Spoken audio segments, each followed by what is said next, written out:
प्रणवार्थाय शुद्धज्ञानैकमूर्तये निर्मलाय प्रशान्ताय दक्षिणामूर्तये नमः।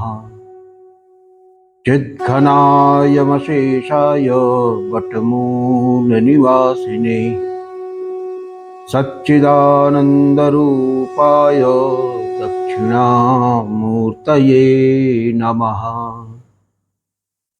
ईश्वरो गुरुरात्मेति मूर्तिभेदविभागिने व्योमवद्व्याप्तदेहाय दक्षिणामूर्तये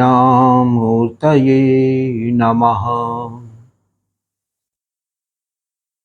विघ्नेश्वराय वरदाय सुरप्रियाय लंबोदराय सकलाय जगद्धिताय नागाननाय श्रुतियज्ञ विभूषिताय गौरीसुताय गणनाथ नमो नमस्ते। विघ्नार्तिनाशनपराय गणेश्वराय सर्वेश्वराय सुखदाय सुरप्रियाय विद्याददाय विकटाय च वामनाय भक्तप्रसन्नवरदाय नमो नमस्ते। ओम नमः श्री गुरवे शिवाय। ओम नमः श्री परदेवतायै। सो फ्रेंड्स, पिछले एपिसोड में हम लोगों ने बिंदु चक्र के बारे में चर्चा किया और त्रिकोण चक्र के बारे में चर्चा किया। बिंदु चक्र क्या है? बिंदु चक्र को जो है शिव चक्र भी कहते हैं, और शिव चक्र कहते हैं तो शिव और शक्ति चूंकि अविनाभावेन संपृक्त हैं, कभी भी पूरी तरह से अलग नहीं होते हैं, तो शिव चक्र में भी जो है शिव और शक्ति समरस भावापन्न होकर रहते हैं। तो शिव क्या है? सच्चिदानंद स्वरूप है, सच्चित आनंद। तो जहां साक्षात सच्चिदानंद शिव बैठे हुए हैं तो शिव चक्र निश्चित रूप से आनंदमय चक्र होगा, और उनकी आनंदात्मिका शक्ति भगवती भी वहां पे बैठी हुई हैं, तो इसलिए सर्वानंदमय चक्र इसको कहते हैं। सभी प्रकार के आनंद से ये परिपूरित है, और इसकी उपासना से, आराधना से सभी प्रकार के आनंद की प्राप्ति होती है। अब चूंकि शिव शक्ति यहाँ पे समरस भावापन्न है और यहीं से सृष्टि जो है पुरस्सर होती है, तो शक्ति व्यापकता को प्राप्त होती है और त्रिकोणात्मिका बनती है। माने बिंदु का ही जो शक्ति अंश है, शिवांश है, शिवा का जो अंश है, जो समरस भावापन्न होकर के शिव के साथ पड़ा रहता है, तो वो शक्ति का अंश जो है अब यहाँ से व्यापकता को प्राप्त होता है और त्रिकोणात्मक हो जाता है। माने सत्व, रज और तम तीनों गुणों का गुण साम्य जो है भंग होता है और गुण वैषम्य की सृष्टि होती है। तीन गुण अलग अलग से प्रकाशित हो उठते हैं, और ये तीन गुणों का प्रकाशित होना ही त्रिकोण के आविर्भाव की सृष्टि है।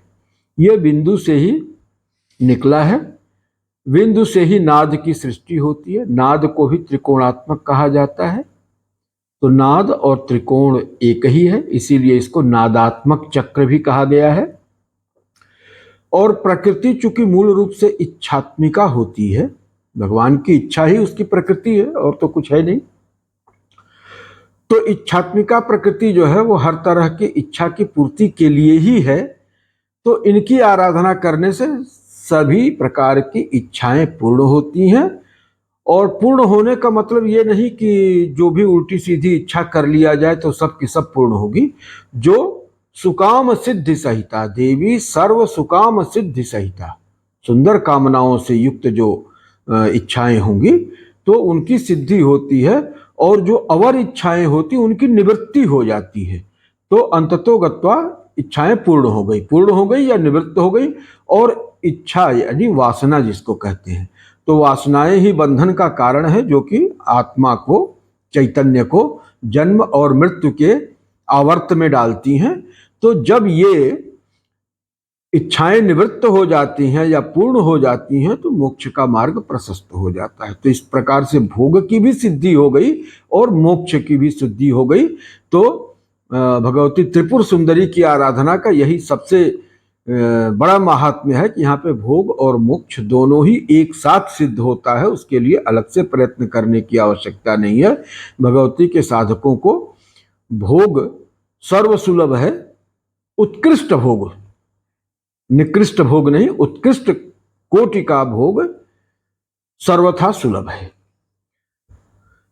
तो ये हो गया। अब त्रिकोण से आगे जब सृष्टि चलती है तो अष्टकोण यहां से होता है। इसी को पुर्यष्टक कहते हैं, है ना। माने 5 ज्ञानेन्द्रियां, पंच कर्मेंद्रियां, पंच प्राण, अंतःकरण चतुष्टय और मन बुद्धि अहंकार, इस तरह से करके, या उसकी जगह पे वो अविद्या काम कर्म, इसकी भी गणना होती है। तो अविद्या काम कर्म और ये इधर के पंचवर्ग, तो ये मिलके 8 हो जाते हैं। तो इनको पुर्यष्टक कहते हैं, 8 पुरियां कहते हैं। जिस तरह से हमारे भौतिक संसार में 8 पुरियां हैं, अयोध्या, मथुरा, माया, काशी, कांची, अवंतिका, पुरी, द्वारावती चैव, ये अष्टपुरियां हैं। तो ये अष्टपुरियां जिस तरह से हमारे भौतिक संसार में, उसी तरह से हमारे सूक्ष्म संसार में भी, सूक्ष्म देह में भी 8 जो है पुरियां हैं। और इन्हीं पुरियों में जो चैतन्य रूपी पुरुष है वो आकर के निवास करता है, इसीलिए पुरुष की संज्ञा हुई। तो अब इस चक्र की विशेषता ये है कि यहाँ पे 8 वाग देवतांबाएं, 8 कोण है तो 8 कोणों में 8 वाग देवतांबाएं रहती हैं। वाक देवता, वाक का मतलब क्या? सृष्टि के मूल में चूंकि वाक है और वाक के ही पैरेलल जो है तत्व और भुवन की रचना होती है, तो वाक जहाँ पे तत्व रूपता को प्राप्त करता है ठीक वही स्थिति है। क्योंकि त्रिकोण जहाँ नादात्मक है तो नाद टूटेगा तो उससे मातृका बनेगी, मातृका एक तरफ बनेगी तो एक तरफ कला का आविर्भाव होगा, और फिर जब उनमें चैतन्य का आधान होगा तो जहाँ कला से जो है वो तत्व का निर्माण होगा, वहीं पर वर्ण से मंत्र का निर्माण होगा। तो ये सृष्टि प्रक्रिया है। तो इस स्तर पर जो भी संरचना अस्तित्व में आती है वो इतनी फ्रेजाइल होती है और उसमें ठोसपन का अभाव होता है। तो इसलिए उस स्तर पे कोई भी परिवर्तन बहुत आसानी से साधित हो जाता है। तो इसलिए इस स्टार चक्र की बहुत बड़ी महिमा है कि इस शरीर में जो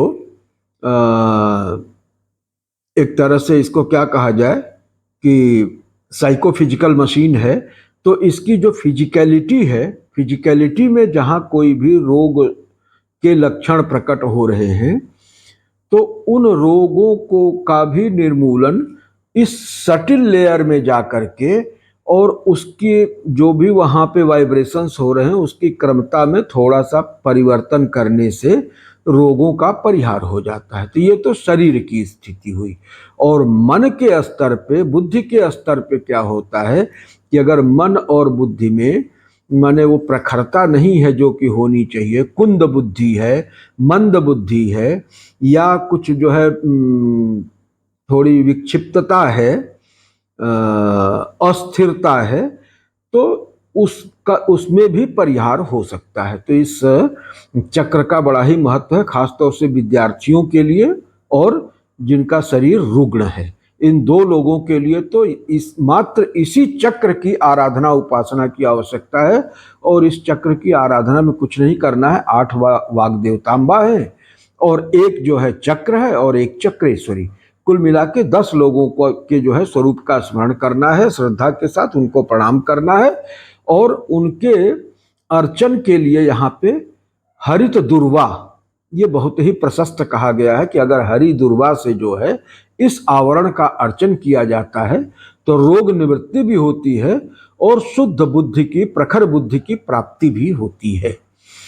तो ये इसका सिद्धांत यही है कि ये सूक्ष्म स्तर की संरचना है और यहीं से स्थूलता की ओर अग्रसर होता है। तो इसलिए इस स्तर पे थोड़ा सा प्रयत्न करके कोई भी परिवर्तन किया जा सकता है। तो एक तरह से यूं कहिए कि जो quantum biology, quantum neurology, quantum healing है ना, तो ये सारी चीज की ये बैकग्राउंड है, बैकग्राउंड रियलिटी ये है, फाउंडेशनल रियलिटी ये है, ये फाउंडेशनल स्टेट है जहां से कि quantum mechanics, quantum medicine, quantum healing, quantum neurology और क्वांटम बायोलॉजी, ये सारा क्या सारा जो है प्रादुर्भूत होता है। तो इसलिए इस स्तर पे कोई भी परिवर्तन बहुत आसानी से साधित हो सकता है।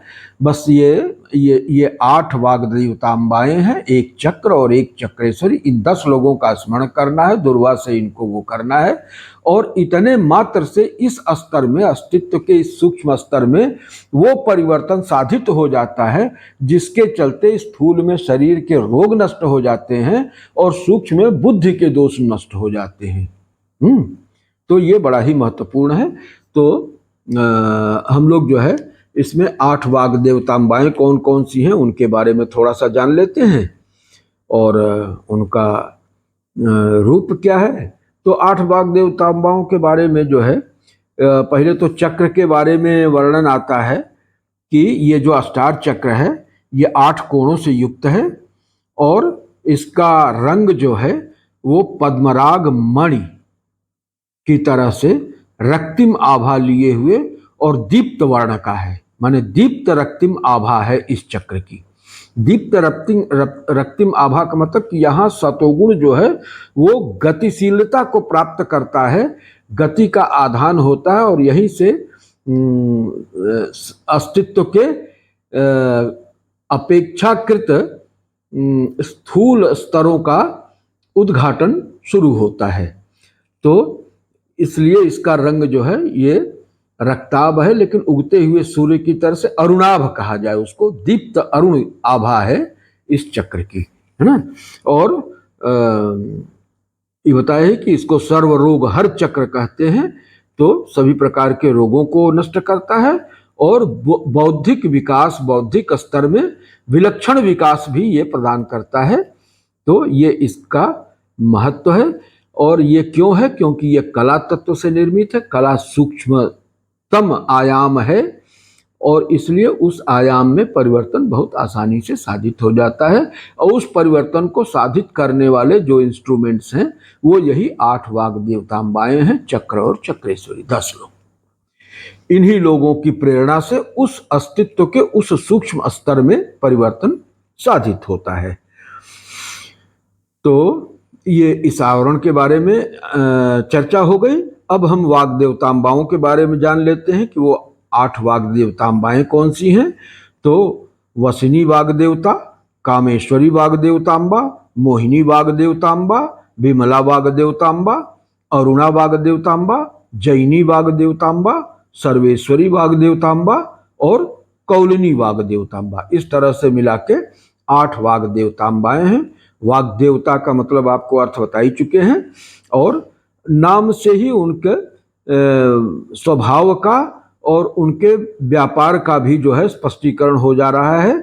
जैसे कि वसिनी वाग्देवतांबा, तो इस वाग्देवतांबा की पूजा करने से आपके वाणी में वशीकरण की शक्ति आती है, जिसको आप कोई मतलब जिस तरह से सजेस्ट करेंगे या आदिष्ट करेंगे वो प्रायः आपकी बात को मान लेता है।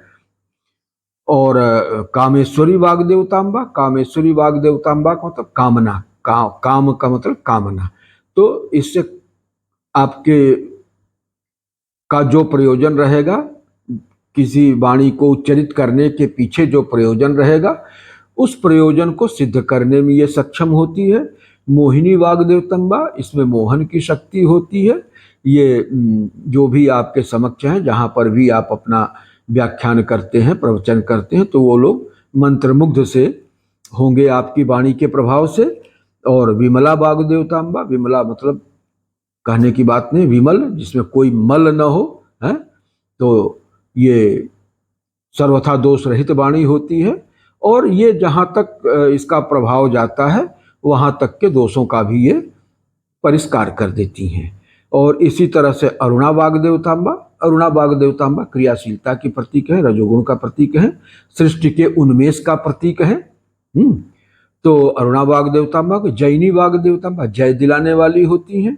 इसी तरह से सर्वेश्वरी वाग्देवतांबा ईश्वरी, ईशन, ईशन माने नियंत्रण करना, तो इनके प्रभाव क्षेत्र में जो लोग भी आते हैं वो इनके नियंत्रण में रहते हैं।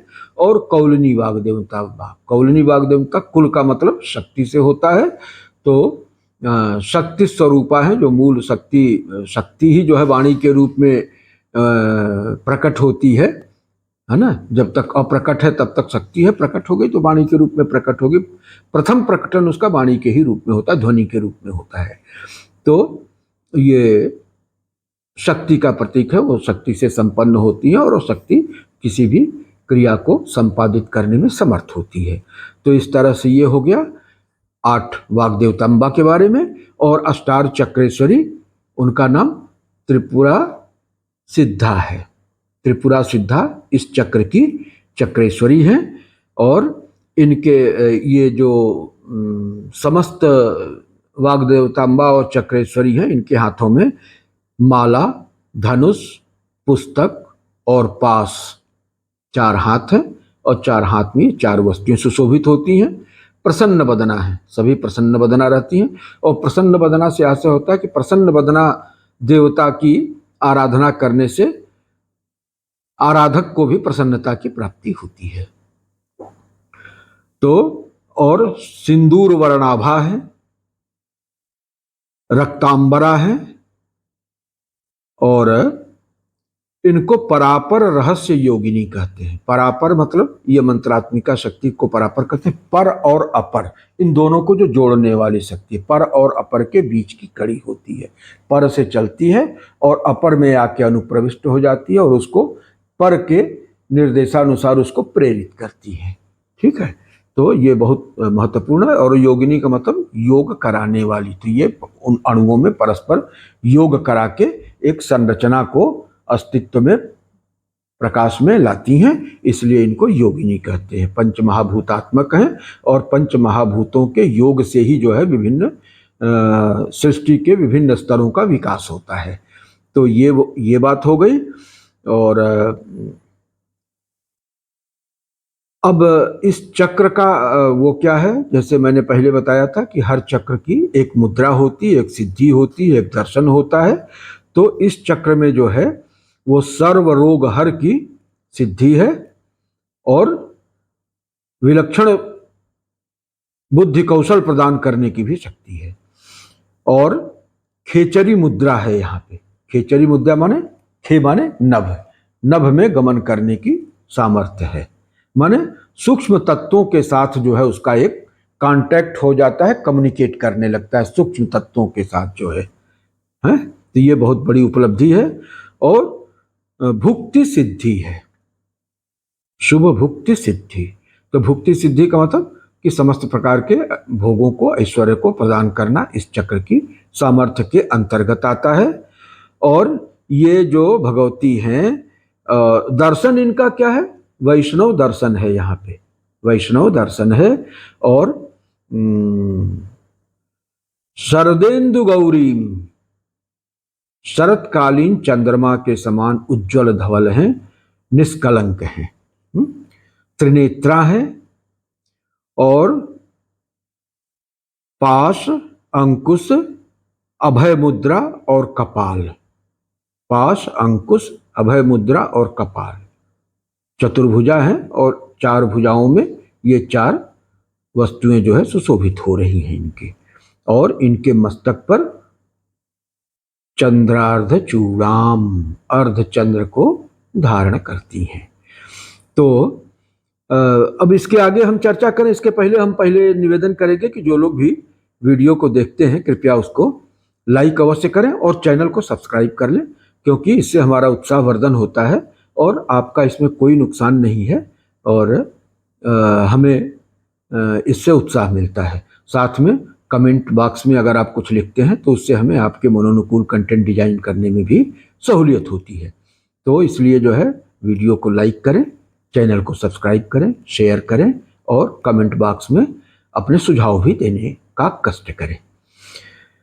तो इन्हीं शब्दों के साथ हम इस आवरण की चर्चा को यहाँ पे रोकते हैं और इसमें 4-5 श्लोकों में इन चीज़ों को कहा गया है। हमारे गुरुदेव की जो श्री चक्र निरूपणम पुस्तक है, तो इस श्लोकों को जानबूझ के मैंने थोड़ा सा उनका नहीं उच्चारण किया कि अगर एक झटके में मैं उन श्लोकों को बोल भी जाता हूँ तो उससे ज़्यादा महत्वपूर्ण है कि उनके आशय को पूरी तरह से आपको स्पष्ट किया जाए। तो इन्हीं शब्दों के साथ ओम पूर्णमदः पूर्णमिदं पूर्णात् पूर्णमुदच्यते पूर्णस्य पूर्णमादाय पूर्णमेवावशिष्यते। ओम शांति शांति शांति।